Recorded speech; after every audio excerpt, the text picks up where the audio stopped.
শ্রী শ্রী ঠাকুর তার 12 বৎসর সাধনার সময় তিনি জানতেন না কখন সূর্য উঠছে বা অস্ত যাচ্ছে। তিনি জানতেন না তিনি খাবার খেয়েছেন কি না।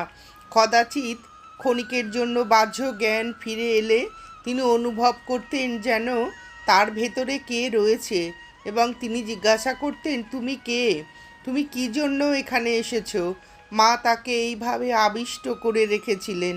তার দেহ এই প্রকার দর্শনের জন্য বিশেষভাবে গঠিত হয়েছিল, সাধারণ দেহ ছিল না। তিনি বলতেন, আমার মধ্যে যে অনুভূতি হয় তার 1,00,000 1 ভাগ যদি সাধারণ মানুষের মধ্যে হয়, তাহলে তার দেহ ভেঙে টুকরো টুকরো হয়ে যাবে।